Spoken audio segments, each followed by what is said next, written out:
শুভ দুপুর। আমন্ত্রণ ব্যবসা বাণিজ্য আর অর্থনীতির সবশেষ সংবাদ ও বিশ্লেষণ নিয়ে নিউজ 24 এর নিয়মিত আয়োজন নিটেল টাটা বিজনেস আওয়ারে। সাথে আছে আমি মারুফা রহমান রবি। থেকে বৃহস্পতিবার দুপুর 1টায় প্রচারিত হচ্ছে এই অনুষ্ঠান। গোটা আয়োজনে দেশ বিদেশের ব্যবসা বাণিজ্যের সবশেষ খবর ছাড়াও থাকছে খবরের বিশ্লেষণ। এছাড়াও শেয়ার বাজার ও মুদ্রা বাজারের আপডেট সহ জানাবো আন্তর্জাতিক বাণিজ্যের হালচাল।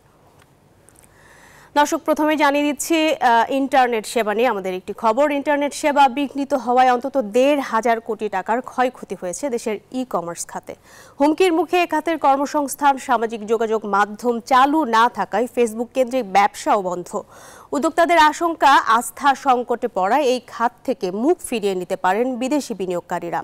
ক্ষতি কাটিয়ে উঠতে দ্রুত সকল সামাজিক যোগাযোগ মাধ্যম খুলে দেয়া ও সরকারি প্রণোদনার দাবি উদ্যোক্তাদের। বিস্তারিত জানাচ্ছেন ওয়ালিদ সাকিব। গেল এক দশকে দেশে ব্যাপক প্রসার ঘটেছে ইন্টারনেট নির্ভর ই কমার্স ব্যবসা, যেখানে বিনিয়োগ করেছেন দেশি বিদেশি উদ্যোক্তারা। তবে সাম্প্রতিক সহিংসতায় ইন্টারনেট সেবা বন্ধ থাকায় বড় ধরনের লোকসানে পড়েছে পুরো ই কমার্স খাত। ব্যবসা নেমে এসেছে তলানিতে। যখন ইন্টারনেটে ফুলি শাটডাউন হয়, আনরেস্ট সিচুয়েশন ছিল, সে সময় প্রথমেই যেটা হয়, আমাদের সিস্টেমটা কোল্যাপস করে, টোটালি ডিসকানেক্টেড হয়ে যায়। পুরো বাংলাদেশে আমাদের প্রায় 40-এরও বেশি ডিস্ট্রিবিউশন পয়েন্ট রয়েছে, যেটা আমাদের সেন্ট্রাল সিস্টেমের সাথে কানেক্টেড। তারা প্রথমেই ডিসকানেক্টেড হয়ে যায়। তারা অর্ডার প্লেস থেকে শুরু করে ইনভেন্টরি ইন আউট যে বিষয়গুলো রয়েছে, তারা সিস্টেম থেকে করে থাকে, যেটা তারা করতে পারছিল না। ইন্টারনেট সেবা চালু হলেও এখনো বন্ধ ফেসবুক, টিকটক সহ বেশ কিছু সামাজিক যোগাযোগ মাধ্যম। এতে ফেসবুক ভিত্তিক প্রায় 2.5 লাখ উদ্যোক্তার জীবন জীবিকা এখন হুমকির মুখে। হিসাব বলছে শুধু এফ কমার্স খাতে প্রতিদিন গড়ে ক্ষতি হচ্ছে 30 থেকে 40 কোটি টাকা। ডেলিভারি সার্ভিস প্রতিষ্ঠানগুলোর ব্যবসাও কমেছে 70 থেকে 80 ভাগের মতো। ধরেন daraz.com, সাজগোজ, আরোগ্য, রকমারি.com, এই ধরনের যারা ওয়েবসাইট আছে, তাদেরও কিন্তু একটা ট্রাফিক ওই সোশ্যাল মিডিয়া থেকে আছে। তা আমি যদি আগের কথা বলি, 5 দিনে আসলে কোনো অপারেশন আমাদের চলে নাই। আর এখন যে অপারেশন চলছে, আমরা বলবো যে টোটাল ক্যাপাসিটির 15-20% অপারেশন চলছে এখন, যে ক্যাপাসিটি।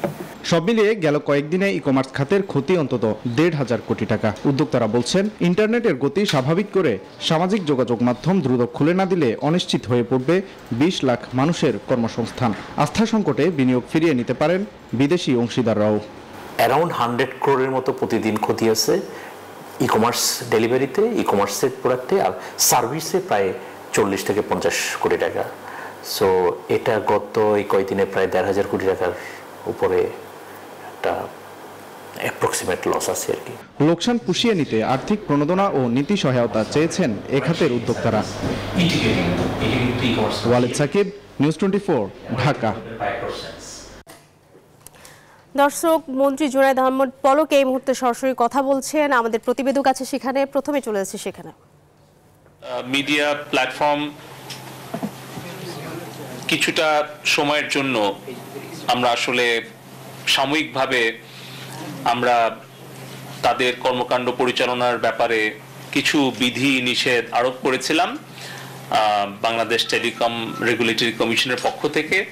আমরা সার্বিক বিবেচনা করে আমাদের ফ্রিল্যান্সার, ই কমার্স উদ্যোক্তা, আমাদের ব্যবসায়িক সম্প্রদায় এবং হয়তো স্কুল, কলেজ, শিক্ষা প্রতিষ্ঠান, এগুলো এখন সাময়িকভাবে বন্ধ আছে, কিন্তু আমাদের ছাত্র ছাত্রী, শিক্ষক, গবেষক, তারা বিভিন্ন প্ল্যাটফর্মে কিন্তু তারা শিক্ষা কার্যক্রম চালাতে চায়। সেক্ষেত্রেও কিন্তু ফেসবুক, টিকটক, ইউটিউব, এই প্ল্যাটফর্মগুলো বেশ প্রয়োজনীয় প্ল্যাটফর্ম, এটা আমরা মনে করি। কিন্তু সাময়িকভাবে কিছু বিধিনিষেধ আমরা আরোপ করতে বাধ্য হয়েছিলাম। তবে আমি আনুষ্ঠানিকভাবে আজকে আপনাদেরকে জানাতে চাচ্ছি যে আজকে আমরা সেই বিধিনিষেধ আমরা প্রত্যাহার করে নিচ্ছি এবং বাংলাদেশে আমাদের সাইবার স্পেসে আমরা ফেসবুক, টিকটক এবং ইউটিউবের কার্যক্রম পরিচালনা করতে আর কোনো আমরা বাধা রাখছি না। এটা সম্পূর্ণভাবে সবগুলো অ্যাপ্লিকেশন আমরা ওপেন করে দিচ্ছি। সবাইকে ধন্যবাদ। জয় বাংলা, জয় বাংলা।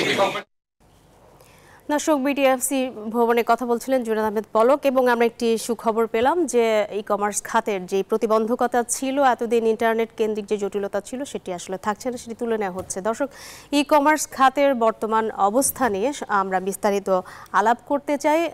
আজকের আলোচনার বিষয় ই কমার্সের ক্ষয়ক্ষতি, এবং অতিথি হিসেবে আমাদের সঙ্গে আছেন ই ক্যাবের সাধারণ সম্পাদক নাসিমা আক্তার নিশা।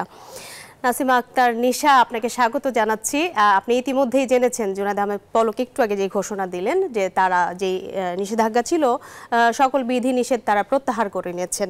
তারপরও আমরা আলাপ করতে চাই বিগত এই দিনগুলোতে আসলে যারা ই কমার্স কমার্সে যারা উদ্যোক্তা ছিলেন তাদের দিনগুলো আসলে কিভাবে গেছে, চ্যালেঞ্জগুলো কি ছিল, কি পরিমাণ ক্ষয়ক্ষতি, এবং এখন যেই বার্তাটি দিলেন মন্ত্রী সেটার ইম্প্যাক্ট আসলে কেমন হবে?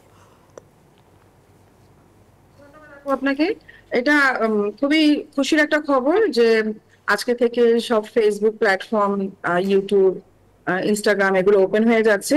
আর যে কদিন বন্ধ ছিল, আমি ধন্যবাদ জানাতে আমাদের বাংলাদেশ সরকারকে যে এই ধরনের একটা সিদ্ধান্ত নেওয়ার জন্য। আর গত কয়েকদিনের যেই বন্ধ ছিল, সেই বন্ধ থাকার কারণে আমাদের পুরো ই কমার্স ইন্ডাস্ট্রিতে প্রায় 1500 কোটির উপরে একটা ধস নামে। ই কমার্স ইন্ডাস্ট্রি চলে বেসিক্যালি ইন্টারনেটের উপরে, অনলাইনের উপরে, এবং দেখা যাচ্ছে যে ই কমার্সের অনেক প্রতিষ্ঠান কিন্তু এফ কমার্সের মাধ্যমে অপারেট করছে। পাশাপাশি এফ কমার্সে কিন্তু বিশাল বড় একটা মাইক্রো এসএমই উদ্যোক্তাদের মিলন মেলা বলা চলে, যে তাদের উদ্যোগটা সম্পূর্ণ অপারেট হয়ই ফেসবুকের মাধ্যমে। সেখানে নারী উদ্যোক্তা আছেন, পুরুষ উদ্যোক্তা আছেন, নির্বিশেষে 5.5 লক্ষ উদ্যোক্তা আছেন এই ক্ষুদ্র মাঝারি এই সেক্টরটাতে। সেখানে এমনও কিছু উদ্যোক্তা আছেন যারা নাকি আজকে বিক্রি করে আগামীকালকে তাদের বাজারের ব্যবস্থা করেন। সেখান থেকে গত প্রায় 15 দিন যে আনস্টেবল সিচুয়েশন, প্রথম 10 দিন তারা কাজই করতে পারেনি, এখন যাও করছে সেটাও ঠিক উপায়ে না। তো সেখান থেকে কিন্তু আমাদের উদ্যোক্তারা অনেক বিপদে আছেন, এবং আমরা চাচ্ছিলাম ইক্যাব থেকে একটা আজকে প্রেস কনফারেন্স করছি যে আমাদের দাবি থাকবে ফেসবুকটাকে সবার আগে উন্মোচন করে দেওয়া, যাতে করে আমাদের এই উদ্যোক্তারা সার্ভাইভ করতে পারে। আল্লাহর রহমতে সেটা আজকে করে দিল। সেক্ষেত্রে আসলে প্রেস কনফারেন্সে আপনাদের মানে আলাদা কোনো দাবি থাকছে কিনা এটার সঙ্গে সম্পূরক, বা প্রেস কনফারেন্স এটার সাথে আরো বেশ কিছু দাবি আছে। এটা 3টার সময় আমাদের একটা প্রেস কনফারেন্স হবে। আমাদের প্রথম দাবিটাই হচ্ছে আমাদের ফেসবুকে ওপেন করে দেওয়া। পাশাপাশি ফেসবুক, আমরা এটা আগেও বলেছি যে ফেসবুকে এরকম আনস্টেবল সিচুয়েশনের জন্য উদ্যোক্তারা প্রায় সময় ক্ষতিগ্রস্ত হয়। তো তাদের জন্য আলাদা কোনো প্ল্যাটফর্ম নেওয়া যায় কিনা, বা তাদেরকে অন্য কোনো প্ল্যাটফর্মে ইন্টিগ্রেট করা যায় কিনা, বা আমাদের নিজস্ব কিছু ব্যবস্থা করা যায় কিনা উদ্যোক্তাদের জন্য, সেটা ব্যাপারেও আমরা আলাপ আলোচনা করবো, এবং এটা নিয়ে আমরা চিন্তাও করছি।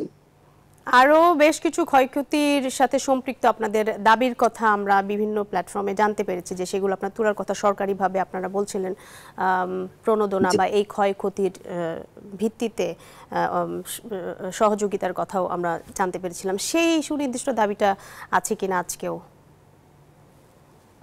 জি, আমাদের বেশ কিছু দাবি আছে। এটা আমার মনে হয় যে আমরা যখন প্রেস কনফারেন্স করব, আমাদের প্রেস মিটে আমাদের ইক্যাবের প্রেসিডেন্ট শমিক এসার আপুর মাধ্যমে সে দাবিগুলো সামনে আসুক, সেটি আমরা চাচ্ছি। তবে আমরা একটু যদি পুরো ক্ষতিগ্রস্তের কথাটা বলি, যে প্রথম 10 দিনে আমাদের ক্ষতির তালিকা মানে ছিল ই কমার্স সেক্টরে 400 কোটি টাকা, এবং এফ কমার্স সেক্টরে 600 কোটি টাকা, এবং ই ট্যুরিজম সেক্টরে কিন্তু প্রায় 300 কোটির উপরে খরচ মানে ক্ষতি হয়েছে, এবং লজিস্টিক্স ক্ষেত্রে পুরো সেক্টরই বন্ধ ছিল।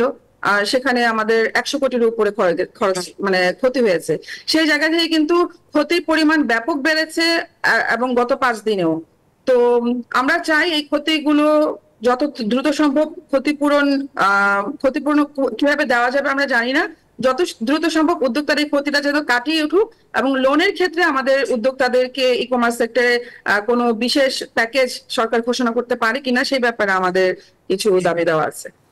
অনেক উদ্যোক্তা এখানে অনানুষ্ঠানিকভাবে আছেন, তাদের দেখা যাচ্ছে এই ক্ষয়ক্ষতির হিসেবটা আসলে কিভাবে করবেন, বা সরকার যদি আসলে সহযোগিতা করতে চায় সেই মানে সুনির্দিষ্ট পরিমাপকটা আসলে কি হবে, যদি আসলে সাহায্য করতেও চায় সেখানে প্রকৃতই যারা আসলে ক্ষতিগ্রস্ত তাদেরকে আপনারা কিভাবে খুঁজে বের করবেন? যেটা আমাদের কাছে আছে, আমাদের ই কমার্সের বেশ কিছু ডাটাবেজ আছে, যে যার মাধ্যমে আমরা আমাদের ক্ষতিগ্রস্ত থেকে খুঁজে বের করছি। অলরেডি আমরা একটা ফর্ম ছেড়ে দিয়েছি, যার মাধ্যমে আমাদের মেম্বাররা, রেজিস্টার্ড মেম্বাররা তাদের ক্ষতির পরিমাণ জানাচ্ছে, এবং যারা রেজিস্টার্ড মেম্বার না সেটাও আমরা আজকে যেহেতু ফেসবুক ওপেন হয়ে যাবে, আজকের পর থেকে আমরা এই ফর্মটা পাবলিকলি ছেড়ে দিব, যাতে সবাই করে সেই ফর্মে তাদের ক্ষতির আর্থিক ক্ষতি এবং তাদের ব্যবসায়িক যে ক্ষতি হয়েছে সেই ক্ষতির পরিমাণ যাতে আমাদের সাথে শেয়ার করে, বা ক্ষতিগ্রস্ত একটা তালিকা আমরা তখন রেডি করে ফেলতে পারবো ইনশাআল্লাহ। এই কয়দিনের চিত্র যদি নিশা আপনার কাছে জানতে চাই, আপনারা কিভাবে এই কয়দিন সামাল দিলেন, বা ই ক্যাবের যারা আছে তাদেরকে ই ক্যাবের পক্ষ থেকে আসলে কি ধরনের সাপোর্ট দিলেন আপনারা? আমরা প্রথমেই যখন নাকি কারফিউ শুরু হয় এবং ইন্টারনেট বন্ধ হয়ে যায়, আমরা ফোনে ম্যানুয়ালি প্রতিটা মেম্বারদের সাথে কথা বলে আমরা ম্যানুয়ালি ডাটা কালেক্ট করার চেষ্টা করেছি যে তারা কিভাবে ক্ষতিগ্রস্ত, কিভাবে তারা এখন কাজ করবে। এবং দেখা গেছে যে অনেক মেম্বারই তখন না পেরে দেশের বাইরে চলে গিয়েছে, কিন্তু সবার তো সেই সামর্থ্য ছিল না। তো আমরা সেগুলো নিয়ে আমাদের ইক্যাবের প্রেসিডেন্ট শমিকা স্যার আপু বিটিআরসি তে, কমার্স মিনিস্ট্রিতে এবং বিডাতে বেশ কয়েক দফা মিটিং করেছেন, সাথে অন্যান্য অ্যাসোসিয়েশন লিডার সহ। এবং সেই মিটিং গুলার ফলশ্রুতিতেই কিন্তু আমরা ইন্টারনেটটা ওপেন করতে পেরেছি এবং তারপরে 3G এবং 4G-টা ওপেন হয়েছে। এটা কিন্তু বেশ কয়েক দফার মিটিং এবং পলিসি লেভেলে ডিসকাশন করার পরে কিন্তু এসছে। এখানে কিন্তু অ্যাসোসিয়েশনদের কিন্তু বেশ ভালো একটা ভূমিকা ছিল। ইক্যাব এবং অন্যান্য অ্যাসোসিয়েশনটা কিন্তু মানে একইভাবে কিন্তু কাজ করে গিয়েছে এবং ব্যাকএন্ড থেকে কাজ করেছে বিধায় কিন্তু আজকে আমরা এই যে কথা বলতে পারছি ইন্টারনেটে, আমি জুমের মাধ্যমে কানেক্ট হয়েছি, এটাও কিন্তু সেটা কারণে সম্ভব হয়েছে। এবং উদ্যোক্তারা কিন্তু কাজ করতে পারছে, যারা নাকি ক্লায়েন্ট হারিয়ে ফেলেছিলেন তারা চেষ্টা করছেন ক্লায়েন্টদের সাথে কমিউনিকেট করে আবার ক্লায়েন্ট ট্রাস্টটাকে বিল্ড করার জন্য। তো আমরা কিন্তু ব্যাকএন্ড থেকে কাজ করার কারণেই কিন্তু আজকে এই সব কিছু মানে সব ইন্টারনেটের কানেকশন গুলো আসছে।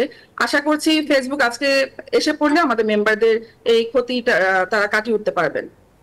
এই যে সংশ্লিষ্ট বিভিন্ন মন্ত্রণালয় দপ্তরে আপনারা কথা বলেছেন, মিটিং হচ্ছেন, সেখান থেকে আশানুরূপ এই ক্ষতি পুষিয়ে ওঠার জন্য কোনো বার্তা আছে কিনা উদ্যোক্তাদের জন্য? অনানুষ্ঠানিক যারা কথা হচ্ছে উদ্যোক্তাদের এই ক্ষতি সবার আগে আসলে সবাই যারা নাকি নীতি নির্ধারক তারা চাচ্ছেন যে হ্যাঁ দেশটাকে আগে একটু স্টেবল করতে হবে। দেশটাকে স্টেবল করার পরে সমস্ত অ্যাসোসিয়েশনরা একটা করে হয়তো তালিকা প্রণয়ন করবে, সাথে কিছু দিক নির্দেশনা সাজেশন যে কিভাবে এই ক্ষতিগ্রস্তরা ক্ষতিপূরণ পেতে পারে, সেটা হয়তো পরের স্টেপে গিয়ে সরকার আলোচনা করবেন। এখন আসলে ই কমার্স, এফ কমার্স ভিত্তিক যেই ব্যবসাগুলো বা যেই যোগাযোগ সব মিলিয়ে আন্তর্জালে বলা চলে যে যদি একটা হিউম্যান বডি আমরা বলি যে রক্ত সঞ্চালন অর্থনীতির, তো সেক্ষেত্রে আবারও যদি এই ধরনের ইন্টারনেট ক্ষতিগ্রস্ত হওয়া বা ধীর গতি বা বন্ধ হয়ে যাওয়া, তো সেক্ষেত্রে আপনারা কি বিকল্প কোনো কিছু এই কয়েকদিনে বের করতে পেরেছেন কিনা বা চিন্তা করছেন কিনা? জি, সেটাই আমরা বলছিলাম যে আসলে আমাদের বিকল্প পদ্ধতিতে যেতে হবে। কারণ আমি গত 2 বছর থেকে এটা নিয়ে কাজ করছিলাম যে বিকল্প কোনো সিস্টেম বের করা যায় কিনা, যার কারণে উই হাটবাজার কিন্তু আমরা তৈরি করেছিলাম উই লিমিটেড থেকে। উই হাটবাজারের মাধ্যমে কিন্তু আমাদের উদ্যোক্তারা মার্কেট প্লেস হিসেবে তাদের পণ্য এখানে প্রদর্শন করতে পারবেন, সেল করতে পারবেন। পাশাপাশি এটার যেটা মেইন জিনিস, যেখানে একটা কমিউনিটি পেজ আছে, এই কমিউনিটি পেজের মাধ্যমে আমাদের উদ্যোক্তারা ফেসবুকের মতন সেখানে ছবি পোস্ট করতে পারবেন, কন্টেন্ট শেয়ার করতে পারবেন, তাদের সেটা কি ইন্টারনেট ছাড়া সম্ভব? পারবেন সেই যোগাযোগগুলো করা কি ইন্টারনেট ছাড়া সম্ভব? না, সেটা ইন্টারনেট ছাড়া সম্ভব না। আমাদের বিশ্ব এখন এত এগিয়ে গেছে যে ইন্টারনেটের উপরে কিন্তু আমরা ডিপেন্ডেন্ট।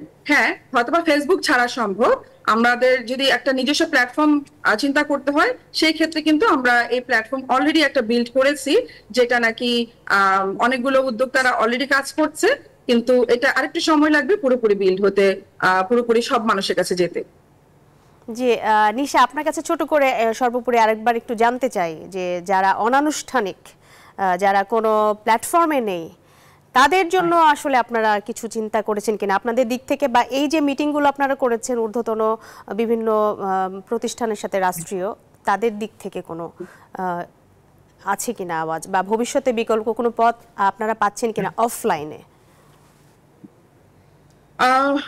আমরা আসলে ই কমার্সের মানুষ, অফলাইনে আমরা একটু কমই যেতে চাই, কারণ বিশ্বের বিভিন্ন বড় বড় দেশ বলেন আর ছোট দেশ বলেন সবাই কিন্তু অনলাইনেই মানে কনভার্ট করেছে। তো আমরা অনলাইনেই থাকতে চাই। তবে হ্যাঁ, এই ধরনের পরিস্থিতি আমাদেরকে এখন চিন্তা করতে বাধ্য করছে যে অফলাইনে একটা অপশন আমরা রাখবো কিনা। জি, আপনাকে অসংখ্য ধন্যবাদ নিশা, আপনাকে অসংখ্য ধন্যবাদ আমাদের সাথে যুক্ত হওয়ার জন্য। আশা করি আজকে যে নেট খুলে দেওয়া হলো এরপরে উদ্যোক্তারা এবং আপনারা সবকিছু সচল হবে এবং স্বাভাবিক জীবনযাত্রায় সবাই ফিরে আসবেন। অনেক শুভকামনা আপনাদের জন্য। দর্শক, এর সাথে নিউটন টাটা বিজনেস আওয়ারের সময় হলো একটি বিরতির, সাথেই থাকুন। দর্শক, আবারও স্বাগত জানাচ্ছি নিউটন টাটা বিজনেস আওয়ারে। দর্শক, এবারে জানাবো শেয়ার বাজারের খবর।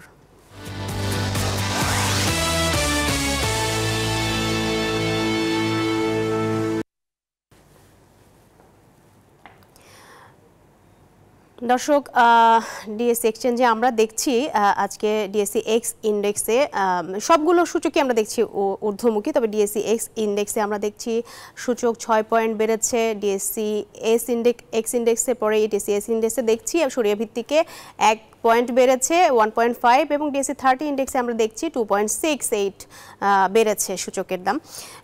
এবং এরপরে আমরা দেখছি টোটাল লেনদেন হয়েছে 3000 কোটি টাকারও উপরে এবং 300 কোটি টাকারও উপরে। এবং এরপরে আমরা যদি বলি যে সব মিলিয়ে লেনদেন হওয়া শেয়ারগুলোর মধ্যে দাম কমেছে 178টি শেয়ারের, দাম বেড়েছে 154টি শেয়ারের, এবং অপরিবর্তিত রয়েছে 65টি শেয়ারের দাম। দর্শক, এবারে জানাবো পুঁজিবাজারের পরে মুদ্রা বাজারের খবর। আমরা যদি দেখি মুদ্রার বিনিময় মূল্য আজকে মার্কিন ডলার 117 টাকা প্রতি ডলারের দাম ক্রয় মূল্য, এবং বিক্রয় মূল্য 118 টাকা। ইউরোর ক্রয় মূল্য 125 টাকা এবং বিক্রয় 131 টাকা। পাউন্ডের আজকে ক্রয় মূল্য 144 টাকা, বিক্রয় 150।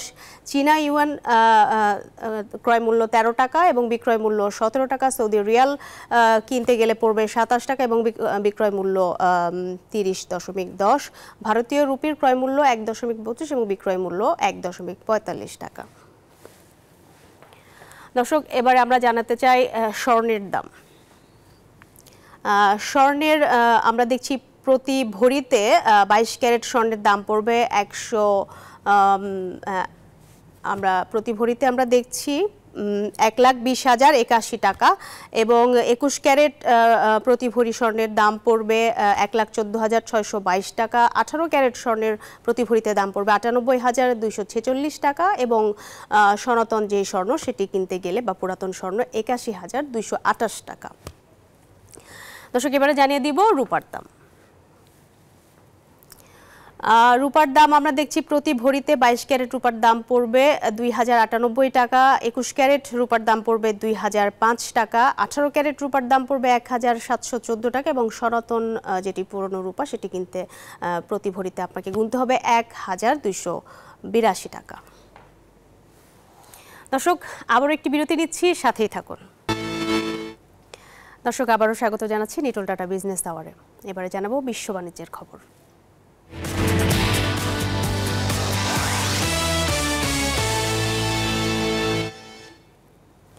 চলতি বছরের দ্বিতীয় প্রান্তিকে রেকর্ড $263 বিলিয়ন পরিচালন মুনাফা অর্জন করেছে দক্ষিণ কোরিয়ার দ্বিতীয় বৃহত্তম গাড়ি নির্মাতা কিয়া।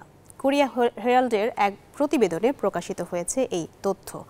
সংবাদ মাধ্যমটি জানায় এ সময়ে পরিচালন মুনাফা মার্জিন ছিল রেকর্ড 13.2%। ফলে কোম্পানিটি এ নিয়ে টানা 2 প্রান্তিকের রেকর্ড ভাঙল।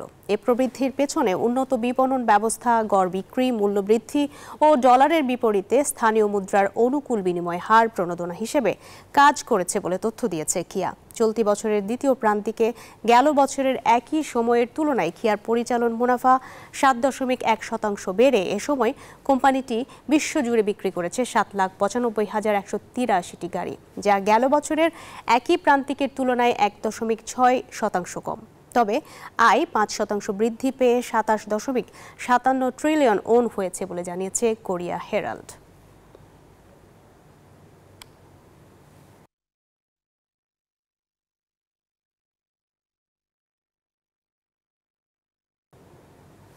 এদিকে দেশে নেট সমস্যা থাকায় বেশ কয়েকদিন প্রবাসী আয়ে ভাটা পড়েছিল। চলতি মাসের প্রথম 18 দিনে প্রতিদিন গড়ে প্রবাসী আয় এসেছিল $7,90,00,000।